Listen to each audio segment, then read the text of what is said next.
सोनपुर नामक गोटे छोटिया गाँव में विकास नामक जड़े लोभी चाषीटीए निज स्त्री पुष्पा सहित रोला। विकास पाखरे निजर छोट चाष जमीटीए थिला। से चाष जमीटे विकास विभिन्न रकमर पनीपरिबा चाष करुथिला। आउ आखपाखर चाषी माने मध्य अधिकांश पनीपरिबा चाष करुथिले।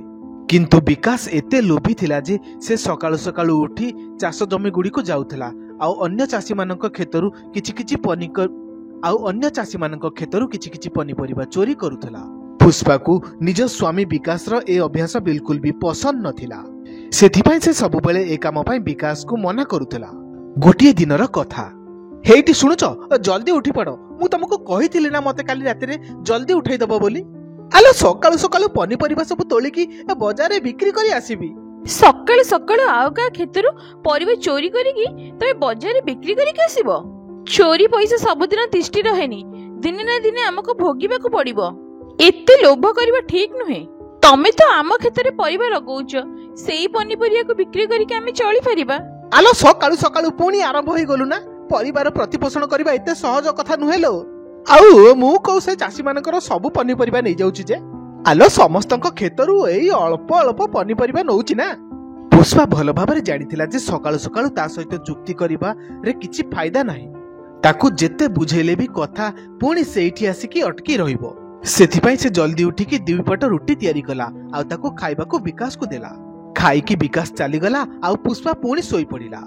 आउ सेठी पहुंची विकास जने चाषीर खेतरे पहुंची गोटिए कोबी चोरी कला। अरे ए कोबीटा तो बहुत बड़। एई कोबीटा को बिक्री कले तो मते भल 2 टंका मिलिबो। किंतु मते ए कोबी को देखिक बहुत आश्चर्य होउची, काहे कि ना मु आगरु एते बड़ कोबी के बेदी देखिनी। ए किछि नहले कोबीर ओजन तो 25 किलो हबो। नाई नाई, मो ओजन तो पूरा 20 किलो। अरे बाप रे, ए कोबीटा तो कथा भी कहूची। अरे तमे जदि चाहिबो मते बिक्री भी करि परिबो, नहेले निज पाखरे रखि परिबो। मु गोटिए जादुई कोबी, आउ मु समस्तंकर 3टा मनस्कामना पूर्ण करी। एहा सुनिकी विकास बहुत खुशी हेई गला। आउ से जादुई कोबी को बिक्री न करिबाकू निष्पत्ति नेला। से कोबीटी को नहीं सीधा घर को चली आसिला। तमे कहितला ना तमे गोटे जादुई कोबी बोली। ताहले चलो जल्दी जल्दी मते तमरो जादू देखाओ। कहि कि नुहे, कुह तमरो कोन दरकार, मु तुमको सही आनी के देबी, तमे जहा चाहिबो। पुष्पा ए सब किछि भी बुझी पारु नथिला। से खाली चाहि रहितिला जे विकास गोटे बहुत बड़ कोबी को चौकी ऊपर रखिछि। आउ से कोबी सहित कथा होउछि। कथा कोन? सकाळ सकाळ पागल होई गलनी ना कोन? ए कोबीटा सहित कथा होउछ? आलो एटा को साधारण कोबी नुहो, एटा कथा कहूतबा कोबी। रह मु तते एबे देखौछि। कोबी मते बहुत सारा टंका दरकार। हाँ हाँ बिल्कुल, किंतु गोटिए शर्त अछि। मु तुमको केवल 3टी जिनिस ही देई पारिबी। एबे तमे भल कि भाबी चिंती मते 3टी जिनिस ही मागी पारिबो। पुष्पा भी ए सब देखि कि आश्चर्य होई गला। हाँ मते बहुत सारा टंका ही दरकार। ठीक अछि। एमिति कहि कि से जादुई कोबी सेठी टंकार गदा करि देला। एहा देखि कि विकास बहुत खुशी हेई गला। ई कोन टंका त शेष भी हेई जिवो। तमको ए कोबी के गोटे जमी मागिबार थिला, जहा द्वारा कि आमे से जमी रे बहुत परिश्रम करिकि बहुत टंका रोजगार कर पारथांते। आलो तू तो पूरा पूरी पागल हेई गलुनु। मु से जादुई कोबी को एमिति का जिनिस मागिबी जे मते आउ जीवन सारा जमारू भी परिश्रम करबाकू पड़िबनी। एबे आउ गोटे जिनिस मागी पारो। हाँ मते ए गाँर सबुठारु धनी लोक करि दियो। ठीक अछि। आउ किछि सेकेंड मध्य रे विकास रा घर गोटे बहुत बड़ बंगला रे परिणत होई गला। ता पाखरे किछि क्षण मध्य रे बहुत सारा टंका, सुना रूपा, हीरा नीला, मोती माणिक्य आउ धनरत्न आसी गला। एहा देखि कि विकास खुशी रे झुमी उठिला। तापरे से जादुई कोबी को कहिला, एबे पई मो पई एतिक ही यथेष्ट। आउ मु मोर शेष इच्छा को आ किछि दिन भितरे मागिबी। तापरे से जादुई कोबी को उठेई कि रोसई घरे रखी देला। आउ किछि दिन परे विकास गाँ सारा बहुत ठाक ठमक रे बुलिबाकू लागिला। आउ गाँ लोक माने मध्य ताकू देखि कि बहुत आश्चर्य होउथिले जे हठात विकास एते धनी केमिति हेई गला। लागुची तो हाथ रे बहुत बड़ खजानाटे लागी जाइछि रे। अरे तोर तो पूरा चाली चलणी बदली गलाणी रे। अरे भाई मते भी टिके कहि दे, मु भी सेठी किछि खजाना आनिबी भारी। अरे किछि भी संपत्ति मो हाथ रे लागिनी, सीए तो मो भाग्य रे लेखा थिला। सेइथि पई देखो आज मु ए गाँर सबुठारु बड़ धनी व्यक्ति। ସେତେବେଳେ ସେ ଗାଁର ଜଣେ ସ୍ତ୍ରୀ ଲୋକ ନିଜର ଛୋଟ ଛୁଆଟିକୁ ଧରିକି ଆସିଲା। ଜଗଦୀଶ ଭାଇ, ମୁଁ ଶୁଣିବାକୁ ପାଇଲି ତମକୁ କ'ଣ ଗୋଟେ ଖଜାନା ମିଳିଯାଇଛି। ରାତାରାତି ତମେ ଧନୀ ହେଇଯାଇଛ। ମୋ ପୁଅ ବହୁତ ଦିନ ହେଲାଣି ବେମାର ଅଛି, ମତେ କିଛି ଟଙ୍କା ଦିଅ, ମୋ ପୁଅର ଚିକିତ୍ସା କରେଇବି। ଆରେ ଆରେ ତମେ ଏ କ'ଣ କରୁଛ?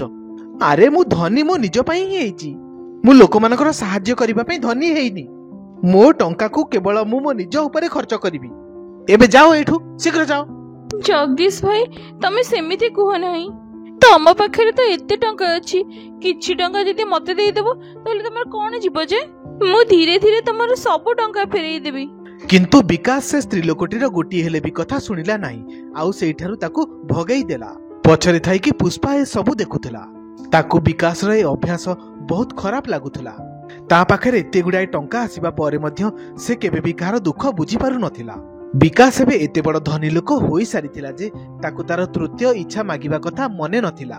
ତାପରେ ସେ କିଛି ଦିନ ପରେ ପୁଷ୍ପା ସହିତ ଦେଶ ବିଦେଶ ବୁଲିବାକୁ ଗଲା, ଆଉ କିଛି ମାସ ପର୍ଯ୍ୟନ୍ତ ସହରରେ ରହିଲା। ଏହା ମଧ୍ୟରେ ସେମାନଙ୍କ ଘର ଭିତରେ 2 ଜଣ ସାତିର ଚୋର ପଶିଗଲେ। ବିକାଶର ଏତେ ବଡ ବଙ୍ଗଳାକୁ ଦେଖିକି ସେ ଚୋରମାନେ ପୁରା ହତଚକିତ ରହିଗଲେ। ଆରେ ଦେଖୁଛୁ କି ରେ, ଏତେ ବଡ ବଙ୍ଗଳାକୁ ଲାଗୁଛି ଏ ଘରର ମାଲିକ ଏ ଘରେ ଏବେ ନାହାନ୍ତି, ଆଉ ସବୁ କିଛି କେମିତି ଖୋଲାମୋଲା ହେଇ ପଡିଛି। ଦେଖୁଛୁ ଦେଖୁଛୁ। ହଁ ରେ ଭାଇ, ଲାଗୁଛି ଏ ଲୋକ ପାଖରେ ବହୁତ ଗୁଡାଏ ଟଙ୍କା ଅଛି। ଆରେ ଇଏ ତ କୋଉ ଜିନିଷ ଉପରେ ତାଲା ବି ଲଗେଇନି। ଆରେ ଭାଇ, ଚାଲ ଗୋଟେ କାମ କରିବା, ସବୁ କିଛି ଲୁଟି ନେଇକି ପଳେଇବା। 2 ଚୋର ଏବେ ବହୁତ ବଡ ଗାଡି ନେଇ ଆସିଲେ, ଆଉ ବିକାଶର ବଙ୍ଗଳା ତଳେ ଛିଡା କରିଦେଲେ। ଆଉ ଘର ମଧ୍ୟରେ ପଶି ବହୁତ ଆରାମସେ ତାର ସବୁ ଟଙ୍କା ପଇସା, ଧନ ରତ୍ନ, ହୀରା ନୀଳା ମୋତି ମାଣିକ୍ୟ ସବୁ ଚୋରି କରି ନେଇଗଲେ। ଆଉ ସେତେବେଳେ ସେ ଚୋରମାନଙ୍କ ମଧ୍ୟରୁ ଜଣକୁ ବହୁତ ଜୋରରେ ଶୋଷ ଲାଗିଲା, ଆଉ ସେ ରୋଷେଇ ଘର ଭିତରକୁ ଗଲା। ଆରେ ଭାଇ ଦେଖ ରେ, ଏଠି କେତେ ବଢିଆ ବଢିଆ ଖାଇବା ସବୁ ଥୁଆ ହେଇଛି। ହେଇ ମତେ ବହୁତ ଜୋରରେ ଭୋକ ଲାଗିଲାଣି, ଚାଲ କିଛି ଖାଇଦବା। ଆରେ ବାପରେ, ଏଇଟା କେତେ ବଡ କୋବି ରେ? କିଛି ନହେଲେ କୋବିଟା ତ 20 କିଲୋ ହେଇଥିବ। अरे नहीं नहीं, मु तो पूरा 30 किलोर। ସେ କୋବିଟିକୁ ଏମିତି କଥା କହୁଥିବାର ଦେଖି 2 ଚୋର ଆଶ୍ଚର୍ଯ୍ୟ ହୋଇଗଲେ, ଆଉ ଡରି ସେଠାରୁ ଦୌଡ଼ିବାକୁ ଲାଗିଲେ। ସେତେବେଳେ ସେ ଯାଦୁଇ କୋବି ସେମାନଙ୍କୁ ପଛରୁ ଡାକ ଛାଡ଼ିଲା। अरे तमे माने काहेकि डरुच? मु गोटिए जादुई कोबी, किंतु मु जाहाकु भी मिले तार 3टी इच्छा पूरण करे। ଆରେ ସତରେ? ଆମେ ତାହେଲେ ଯାହା ବି ତମକୁ ମାଗିବୁ ସେ ସବୁ ଆମକୁ ମିଳିଯିବ? ଆରେ ହଁ ହଁ, ସବୁ କିଛି। ତମେ ମାନେ ଯାହା ବି କିଛି ମତେ ମାଗିବ ସେ ସବୁ ତମକୁ ମିଳିଯିବ। ଏବେ ଚୋର ସେ ଯାଦୁଇ କୋବିକୁ କହିବାକୁ ଲାଗିଲା, ଆମକୁ ରହିବା ପାଇଁ ଗୋଟିଏ ବହୁତ ବଡ ବଙ୍ଗଳା ଦିଅ, ଆଉ ଏ ଘରେ ଯେତେ ବି ଦାମୀ ସାମଗ୍ରୀ ସବୁ ଅଛି ସେ ସବୁ ଆମ ନୂଆ ବଙ୍ଗଳାକୁ ଚାଲି ଯାଉ। ଏବେ 2 ଚୋର ଯେମିତି ଯେମିତି କହୁଥିଲେ ସେ ଯାଦୁଇ କୋବି ସେମିତି କରି ଯାଉଥିଲା। ତାପରେ 2 ଚୋର ସେ ଯାଦୁଇ କୋବିକୁ ନେଇକି ନିଜ ସାଥିରେ ଗାଡିରେ ବସି ଚାଲିଗଲେ। ଆଉ ଏପଟେ ବିକାଶ ପାଖରେ କେବଳ ସେ ବଙ୍ଗଳାଟି ରହିଗଲା, ଆଉ ସିଏ ବି ଗୋଟିଏ ଖାଲି ବଙ୍ଗଳା। ସହର ବୁଲିବା ପରେ ବିକାଶ ଆଉ ତା ପତ୍ନୀ ପୁଷ୍ପା ଯେତେବେଳେ ଘରକୁ ଫେରିଲେ, ସେତେବେଳେ ସେମାନେ ଖାଲି ବଙ୍ଗଳାଟିକୁ ଦେଖି ଆଶ୍ଚର୍ଯ୍ୟ ରହିଗଲେ। ହେ ଭଗବାନ, ଏସବୁ କଣ ଘଟିଗଲା? ମୁଁ ତ ପୁରାପୁରି ଲୁଟିଗଲି, ବର୍ବାଦ ହେଇଗଲି। ମୋ ଘରର ସବୁ ଜିନିଷ ପତ୍ର ସହିତ ମୋ ଯାଦୁଇ କୋବି ବି ଗାୟବ ହେଇଗଲା। ଦେଖିଲ, ମୁଁ ତମକୁ କହିଥିଲି ନା, ତମେ ସୁଧୁରି ଯାଅ ଆଉ ଏମିତି କିଛି ଜିନିଷ ମାଗ ଯାହା ଦ୍ୱାରା କି ଆମେ ସାରା ଜୀବନ ଖୁସିରେ ରହିବା।